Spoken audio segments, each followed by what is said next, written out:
안녕하세요. 어려운 주식을 좀 더 쉽고 맛깔스럽게 분석하는 주식 셰프입니다. 네, 오늘 간밤에 그 미국 대통령 취임식이 있었죠. 이제 바이든 대통령 취임을 했는데 관련해서 아무래도 경기 부양책이 강하게 나올 것 같다 이러면서 미 증시도 되게 긍정적인 반응을 했고 오늘 그 영향으로 이제 외인들도 이렇게 긍정적으로 이렇게 반응을 한 그런 날이었습니다. 어, 오늘 시장 자체는 개인하고 기관은 팔았어요. 좀 순매도를 한 상태고, 네. 뭐 순매도량, 뭐 순매수량, 그게 최근에 되게 격변적으로 큰 전투란 표현이 맞을까요? 네, 그 한 거 치고는 양은 되게 작죠. 적은 양으로 지금. 네, 기관도 뭐 한 이 정도밖에 안 되고, 1300억, 뭐 개인 750억, 외인 2217억, 양은 크지는 않습니다. 양이 크지는 않은데 순매도량으로 볼 때 크지는 않은데 전반적으로 외인들이 어쨌든 부양을 했죠. 그리고 공교롭게 정말 오랜만인 것 같아요. 개인하고 기관은 요즘 사이 안 좋았죠. 되게 앙숙처럼 서로 반대 포지션을 계속 잡았는데 오랜만에 뭐 매도긴 하지만 같은 포지션을 잡았어요. 그래서 순매도 상태인데 기관 내에서 보면은 금융투자는 순매수입니다. 지금 그 지수 자체는 다시 한번 누를 만한 자리긴 한데 재밌는 거는 이제 금융투자가 순매수로 나왔어요. 지금 오늘 코스피 자체가 역대 최고죠. 종가 기준으로 역대 최고 3160.84. 네, 종가 기준으로 하면 역대 최고치입니다. 갱신을 했는데 원래 이런 상황이면 금융투자가 앞장서서 매도를 하면서 좀 조정 장세를 이끌려고 해야 되는데 순매수로 돌아섰고요. 뭐 연기금이나 이런 데는 네, 지수가 또 올라왔으니까 자동으로 매도가 나오는 겁니다. 그래서 요거는 뭐 포지션 때문에 그런 거니까 큰 문제는 없는데 중요한 건 요거 같아요. 금융투자가 순매수했다. 그러면 이제 조정 장세 어느 정도는 이제 뭐 할 만큼 했으니 조금씩 조정 장세를 이제 풀 준비가 된 거 아닌가. 더군다나 이제 미국발 어떤 경기 부양책 이런 것들이 나오면서 기대 심리도 올라가는 거 아닌가. 뭐 이런 것도 좀 보여집니다. 그러면 지수가 이제 또 한 번 또 올라갈 수 있는 그런 타이밍이 되는 건지 이거는 또 이제 한번 지켜볼 필요가 있는데 지금 뭐 이번 주까지 하면 지난주 이번 주 네, 한 2주 정도 조정 장세를 갔죠. 여기서 이렇게 해서 살짝 올려서 여기서 이제 기간이 누를 자리인데 오늘 기간 뭐 순매도 나왔습니다. 나왔고 자산운용사까지 전부 다 순매도 나왔는데 보통 이제 3100 여기 위에서 이 정도 구간에서 이제 내릴 타이밍인데 외인 매수를 힘입어 갖고 올라갔어요.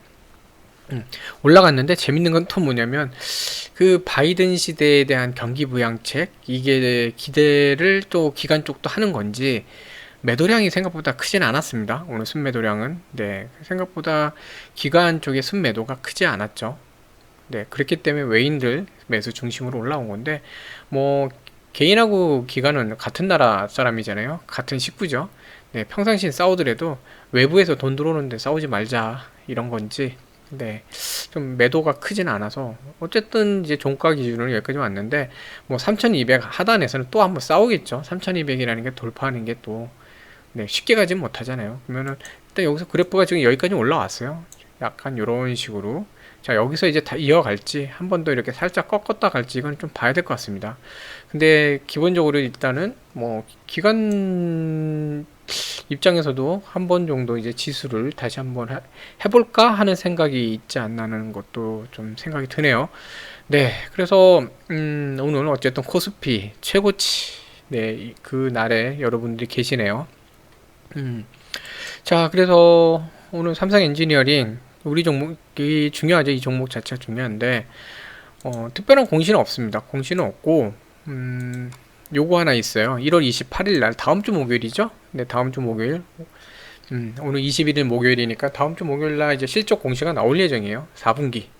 네, 4분기 실적 공시가 나올 예정인데 지금 일단 예상 추정치는 매출은 아마 그 전년도 동기 대비 한 3% 정도 감소해서 약간 줄어드는 겁니다. 줄어들어서 1조 6,940억 정도 나올 거라고 보고 영업이익은 근데 증가를 해요. 증가 한 24% 정도 이렇게 증가합니다. 그래서 뭐 830억 뭐 매출 3% 감소한 거는 뭐 아쉽긴 하지만 코로나 상황이니까 뭐 그런 거는 어느 정도 뭐 가만히 될 것 같고, 그 상황에서 영업이익이 24%까지 증가한다. 이건 되게 뭐 고무적이죠. 괜찮은 것 같습니다. 그리고 이제 바이든 시대가 되면서 유가가 이제 지금 한 1점 몇 포인트죠? 1.4포인트인가요? 6포인트인가요? 또 상승을 했죠. 그래서 유가도 조금 이제 오르고 그러고 있는 걸 봐서는 또 수혜가 좀 있을 것 같아요. 네. 유가를 제가 지금 살짝 딴 데서 봤는데 1.2포인트, 2% 정도 올랐네요. 그 WTI. 네. 그러면은 뭐 네, WTI가 이제 서부 웨스턴 텍사스죠. 네. 웨스턴 텍사스 원유인데 이게 한 배럴당 1.2% 이렇게 올랐다고 하네요. 자, 그러면 유가가 이제 오르기 시작하면은 삼성 엔지니어링 입장에서는 이제 해외 플랜트 이런 쪽에 수주가 더 나올 걸로 이제 기대할 수 있죠. 해외 이제 오일을 다루는 그런 국가들, 회사들은 유가가 올라야 돈을 벌잖아요. 그쵸? 유가가 올라야 돈을 버는데, 돈을 벌어야 또 플랜트 쪽에 신규 설비나 뭐 여러 가지 투자 이런 걸 합니다. 근데, 이 삼성 엔지니어링이 제가 보는 잠재적 가치는 여러 가지 뭐 그런 게 있지만, 기본적으로 삼성 엔지니어링은 이제 피드라 그러죠. 피드. 그러니까 피드가 뭐냐면, 이런, 플랜트나 여러 가지 이런 것들 할 때, 플랜트 사업을 할 때 여러 공정 단계가 있는데, 그 프론트 엔드 엔지니어링 디자인인가요? 피드가 프론트 엔드 예, 앞단이죠. 프론트 엔드 엔지니어링 디자인. 그래서 피드일 겁니다. 네, 거의 약자인데 한마디로 플랜트 전반에 대한 설계를 하는 겁니다. 네, 전반적인 그 틀을 잡는 거예요. 틀. 네. 또 전체를 설계할 때 필요한 그 견적 작업 이런 걸 하는 거거든요. 결국은 이런 거를 잘하잖아요. 지금 삼성 엔지니어링 강점이 이제 이런 걸 잘해요. 해외 작년도 그렇고 해외 수주 중에 보면은 이 피드 단계, 그러니까 전체적인 틀을 잡고, 기초적인 틀을 잡고 어떤 설계하고 기초적인 그 견적 작업들, 견적이라는 게 예산이죠. 그런 것들을 좀 수주도 많이 했고, 거기에 대해서 좀 인정도 많이 받고 있고 되게 괜찮아요. 자, 그러면 뭐였죠? 이제 설계를 했으면 그다음부터는, 그러니까 기본이 틀을 잡았으면 EPC라는 게 있는데 뭐 설계 조달 시공의 약자예요. EPC인데 조달 시공하는 거죠. 네. 실질적으로 이제 건설을 들어가야 되는 건데 생각을 해보면요, 기초 틀 잡고 예산 잡은 쪽이 이거 하기 더 유리해요. 왜냐하면 틀을 잡고 예산 잡을 때 솔직히 자기가 할 거라고 생각하고 하겠다 생각하고 하지, 아 이거 해서 남 줘야지 이렇게 하는 경우는 거의 없잖아요. 기업인데요. 그쵸? 그러다 보니까 결국 뭐냐면 이 피드 작업을 한 쪽이 후속으로 나오는 EPC 쪽, 네, 설계 조달 시공 이런 쪽으로 할 수 있는 확률이 높아집니다. 실제적으로 삼성 엔지니어링 같은 경우는 작년에도 그 어려운 상황에 이제 막판에 여러 가지 수주들이 나왔는데, 그게 삼성이 피드를 하고 그냥 EPC까지 수주한 그 연계 수주가 많았어요. 근데 이게 올해도 또 많이 기대가 되거든요. 그리고 내년 뭐 2022년 올해가 21년이니까 내년 22년 맞죠? 네. 계속 그런 기대감이 있어요. 그게 뭐냐? 실적이 올라갈 수 있는 잠재적인 그, 뭐라 그러죠? 경쟁력을 갖추고 있는 겁니다. 그래서 좋게 보는 거예요. 네. 그리고 유가까지 올라가지만, 사실 유가가 떨어지면 삼성 엔지니어링은 떨어지는 경우가 많아요. 유가 연계를 많이 받기 때문에. 그 플랜트 사업이 워낙 그러다 보니까 고객이 돈을 잘 벌어야 여기서도 수주를 하죠. 그래서 그런 게 좀 있었는데, 이제 바이든 정부 되면서 유가 상승, 실질적으로 1.2포인트 서부 텍사스유가 이제 올랐죠. 네, 그런 것도 그렇고, 잠재적인 기대 가치가 있어 보입니다. 다만 이제 달러 약세도 조금 예상이 되고 있죠. 바이든 정부의 어떤 그 양적 또 경기 부양책이 나오기 시작하면 달러가 약세가 되지 않겠냐 이런 것도 나오는데, 해외권이 많다 보니까 달러 약세가 이제 실질적인 연계 매출에서는 환차손으로 인한 그 재무제표상이죠. 재무제표상에서는 이제 환차손으로 인한 이제 훼손은 생길 수는 있어요. 네. 환차손이라는 게 오해하시면 안 되는 게요. 개인 같은 경우는 예를 달러를 원화를 바꿀 때, 우리나라 돈 바꿀 때 달러가 떨어지면은 1달러에 1,000원이었을 때는 1달러 주면 1,000원 받잖아요. 그쵸? 1달러에 1,100원이면 1달러 주면 1,100원을 받아요. 1달러 1,100원인데 1,000으로 떨어지면 100원 손해죠. 상대적으로. 그쵸? 그게 환차손이거든요. 근데 재무제표상의 환차손은 오해를 하시면 안 되는 게요. 계산을 한 겁니다. 해외 법인이나 이런 데도 그렇고 달러로 달러로 수입을 얻었을 때 그거를 원화로 상계, 그러니까 계산을 상계 아니라 계산을 해갖고 공시를 하는데 실제로 달러를 원화로 안 바꿔도 재무제표상이기 때문에 환산 작업을 해서 그렇게 손실이 납니다. 자, 이게 무슨 뜻이냐면요. 안 팔았으면 손해가 아니에요. 그러니까 장부상 손해라 그러죠. 장부상 손실이에요. 장부상 손실은 기업이 손해본 게 아닙니다. 그냥 장부 작업을 해야 되니까 하는 거지. 무슨 소리냐면은 해외에서 돈 번 그 달러, 해외 작업을 많이 하기 때문에 해외에 갖고 있으면 돼요. 네. 특히 플랜트 쪽이나 이런 대형 그 건설은 초반에 이 수주받는 데서도 돈이 많이 나가요. 미리 거기에 장비도 갖다 놔야 되고 원자재도 구매해야 되고 뭐 여러 가지 뭐 돈 드는 게 많거든요. 그렇기 때문에 그냥 해외에 갖고 있으면 됩니다. 해외에 갖고 있다가 나중에 달러 이렇게 오르면 그때 팔면 돼요. 네. 그쵸? 그렇기 때문에 환차손이 장부상으로 발생할 수 있는데 실질적으로는 삼성 엔지니어링에 큰 영향을 주지 않지 않을까. 자, 그러면 해외에서 돈 버는 거 국내에도 돈이 있어야 사업을 하잖아요. 그러면 어떡하냐? 근데 또 삼성 엔지니어링이 솔직히 작년에 해외 실적은 많이 좀 약했죠. 약했는데 약했다는 게 상대적으로 조금 기대치보다는 컨센서스 기대치보다 조금 약했어요. 기대치 조금 못 미쳤는데 근데 국내에 있는 그런 계열사들 있죠.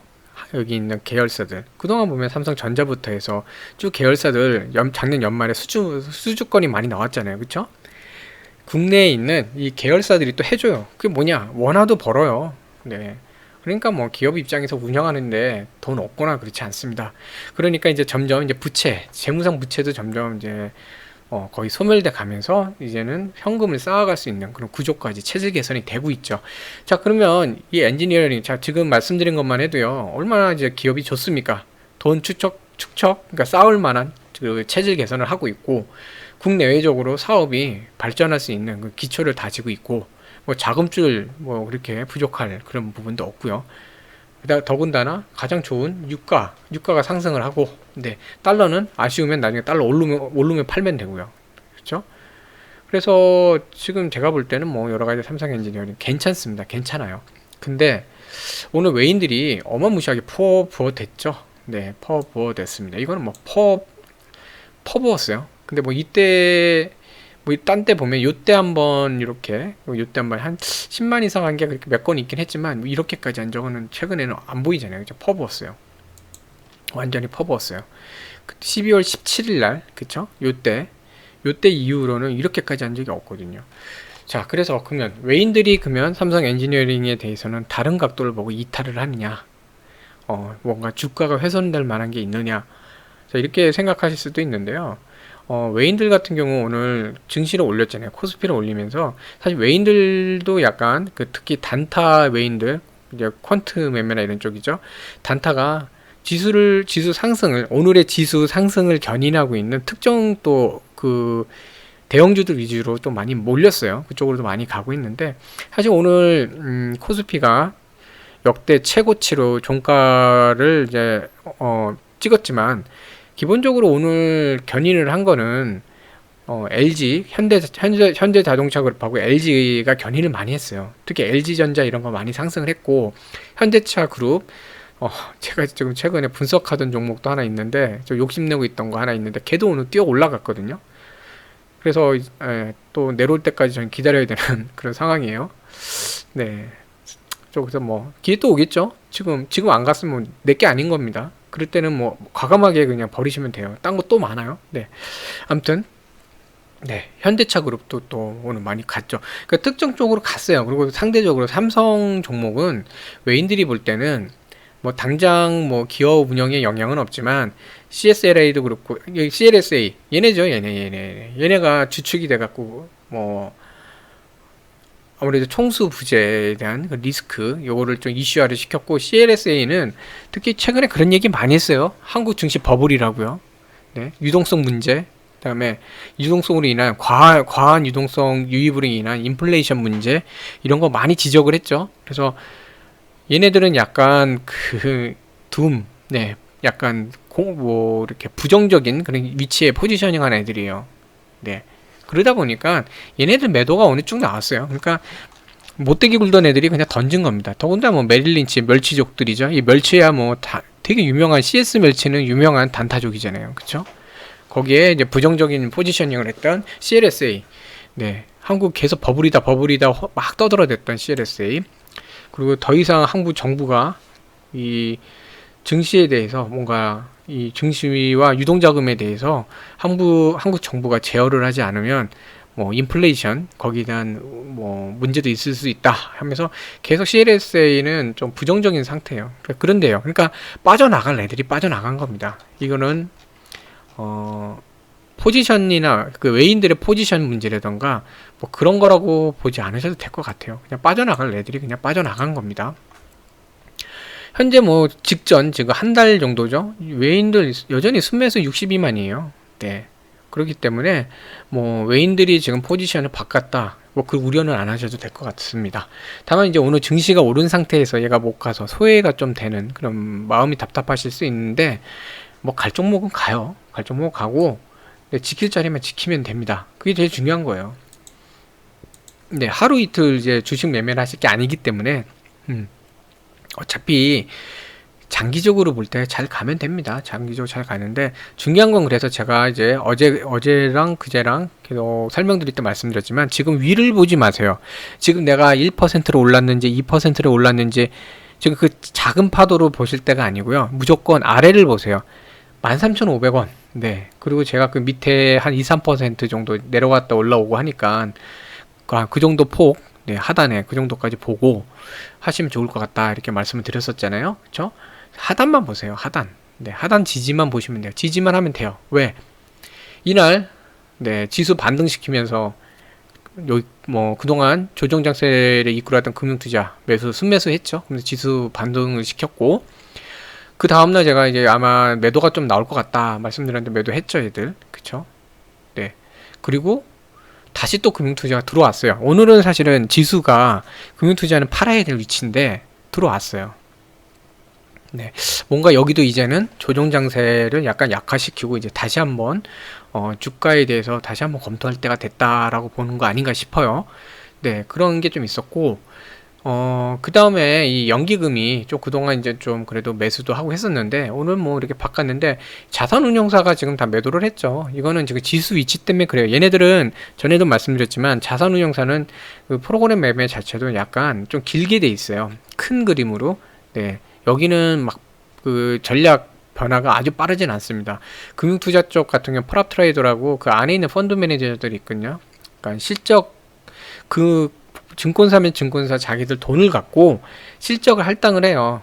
이제 월 얼마 뭐 얼마 이렇게 해갖고 그 달성해야 되는 사람들이거든요. 그래서 빠르게 움직입니다. 근데도 불구하고 순매수다. 그러면은 삼성 엔지니어링 이제 뭐 요런 애들 못되게 구는 애들 아우 옆에서 막 짜증나게 굴고 막 뭐라고 했던 애들 얘들 네, 떨궈냈고 그 다음에 뭐 미국 네 증시도 약간 훈풍이 좀 있고 그 다음에 경기 부양에 대한 기대감 여러 가지 있고 유가 오르고 자 이제 가자 이러는 거죠. 네 그런 포지셔닝이 좀 보입니다. 그리고 개인들도 뭐 들어오면서 자 이제는 좀 괜찮은 것 같다. 어느 정도 불안 심리 좀 이게 좀 해소되는 게 아닌가 하는 그런 얘기도 하는 것 같습니다. 자, 그래서 중요한 게 뭐냐면요. 지금은요. 딴 거가 아니라 자 13,500원만 무조건 보시면 돼요. 그리고 그 아래 여기 한 2% 정도 하단까지 조정을 하는지 이런 거 좀 보시면 됩니다. 자, 그래서 지금 여기 보시면 오늘 또 13,500원 지켰죠. 이날 지켰죠. 네. 그리고 이날 돌파했죠. 일단은 3일은 13,500원 위에서 버텨냈어요. 네, 버텨냈고, 네, 요거는 저번에 제가 어젠가요? 그제 말씀드렸지만, 전번에 한번 내려와서 여기 지지받고 올라가야 되는 자리인데, 깨진 자리이기 때문에, 여기가 또 반발 매도가 있을 수 있다 그랬죠? 저항이 어느 정도 있을 수 있고, 그래서 이날 이렇게 갭으로 가는 게 오히려 더 안 좋게 작용한 것 같다 말씀드린 것 같은데, 그런 면에서는 여기 살짝쿵 여기서 한번 내려온 다음에 한 번 정도 이제 숨 고르는 거 괜찮습니다. 내일 금요일이잖아요. 그죠? 금요일 날은 전통적으로, 통계적으로 매도세가 좀 더 강하잖아요. 그래서 이런 날 여기서 딱 그냥 빨갛게 여기 하나 요 사이로 빨갛게 하나만 딱 나와주면 좋죠. 13,500원 위에 있으면서 13,550원도 괜찮습니다. 13,600원이면 더 좋고요. 왜냐면 20선이 이제 540원이 됐기 때문에 조금 더 올라갔거든요. 여기 때보다. 그래서 13,550원, 뭐 13,600원이면 좀 더 안정적이죠. 네. 다 좋아요. 1, 2호가. 그러면서 좀 더 이렇게 빨간 거 이렇게 그려주면 더 좋죠. 그래서 그렇게 가면 됩니다. 지금 딴 거 보시면 필요 없어요. 그냥 13,500원만 보시면 되고, 그 다음에 요 지금 저점, 당일 저점들이죠. 이거 올라가고 있잖아요. 네, 조정 뚝뚝 이제 꼬랑지가 나오면서 하방에 대한 매도물을 체크를 하는데 올라가고 있잖아요. 그쵸? 점점. 그럼 이거대로 그래프가 간다 그러면 뭐 내일은 여기 정도까지만 꼬랑지를 요 정도죠. 요 정도 선. 여기서 꼬랑지하고 이 안에다가 빨간색으로 탁 나오고 그럼 제일 좋죠. 너무 그림 그리는 것 같나요? 원래 이게 주식이 그래요. 그림 그리면서 이렇게 그림 잘 그리시는 분이 또 예측 그 분석도 더 잘하실 수 있습니다. 자, 이 정도 될 것 같아요. 연결을 해서 올라가면 여기서 이렇게 쭉 연결해서 올라가면은 요걸로 이렇게 올라가면 13,400원에서 450원, 400원, 450원. 네, 그러니까 내일은 뭐 한 13,400원 넉넉 잡고 400원 꼬랑지 위에다 이렇게 해서 여기다가 살짝 빨갛게 이런 식으로 돼갖고 13,500원 위에 한 13,550원, 600원 너무 좋습니다. 그럼 다음 주에 이제 다지면서 가는 거죠. 유가도 그렇고 뭐 네. 근데 이제 그 28일 날 실적이 발표가 되는데 영업이익이 좋다. 이거는 뭐 23%였네요. 제가 뭐라 그랬죠? 그게 올라가는 거는 네, 24% 증가하는 거 상당히 좋은 겁니다. 영업이익이 증가하는 게 좋은 거예요. 물론 당기순이익까지 따져봐야 되지만 그래도 영업이익 자체가 올라갔다는 건 좋은 겁니다. 네. 뭐 매출이 뭐 조금 감소는 했는데 그러니까 시장에서 이걸 어느 쪽을 크게 보느냐. 네. 매출 감소를 보느냐, 영업이익 증가를 보느냐 이건데 사실 삼성 엔지니어링은 이제 연계돼서 나올 것들, 수주가 이제 연계해서 매출로 이어질 것들, 그다음에 이제 아까 말씀드린 피드 통해서 다시 한번 이제 그 다음 단계에 대해서 뭔가 수주가 나올 부분들, 근데 그런 것까지 이제 계산을 하면 매출이 조금 감소했다고 해서 그걸 크게 보지는 않을 것 같고 영업이익이 올라가는 걸 더 좋게 보지 않을까. 자, 그렇게 되면은 다음 주 목요일이라 그랬죠. 참 28일. 그때쯤 되면 주가가 14,000원 하단까지도 올라가 있지 않을까 하는 생각도 좀 들어요. 네. 시장의 반응은 지켜봐야 됩니다. 그래서 하는 거고, 말씀드렸지만 지금 위에 뭐 얼마 지금 보실 필요 없어요. 지금 뭐 여기 봐봐요. 뭐 하나요? 올라가서 하나씩 올라갈 자리가 많기 때문에 뭐 차분히 가면 돼요. 차분히 오래 가면 돼요. 네. 그러니까 요 하방 부분만 이제 보시면서 가시면 좋을 것 같습니다. 네. 자, 그래서 오늘 또 이렇게 시청해 주셔서 감사드리고요. 제가 참 이런 또 얘기가 많았네요. 네, 항상 이제 처음에는 또 너무 그 영상이 길면 또 이렇게 보시는데 불편하실 수 있고 또 영상 길면 또 안 좋아하시는 분들도 계시고 그래갖고 최대한 또 이렇게 좀 짧게 해보려고 노력을 하기도 해요. 그래서 미리 이제 정리도 하고 내용 정리도 하고 하는데 꼭 이렇게 영상 촬영하다 보면은 뭔가 이렇게 좀 더 알려드리고 싶은 게 많아갖고 길어지네요. 네, 이 부분은 조금 양해 부탁드리고요. 그냥 많이 알려드리고 싶은 마음에 이제 그런 거니까 좀 양해 부탁드리겠습니다. 자, 오늘 내 거 안 올라갔다고 어제랑 똑같다고 우울해하지 마시고요. 계속 지켜내면 됩니다. 지켜내고 남들 안 갈 때 가면 되죠, 뭐. 네. 삼성 대부분 오늘 삼성이 또 약세였으니까요. 그래서 기운 내시고요. 꼭 결과적으로 좋은 그 결과의 날이 오시길 또 응원하겠습니다. 네, 시청해 주셔서 감사드리고 좋은 저녁 되세요.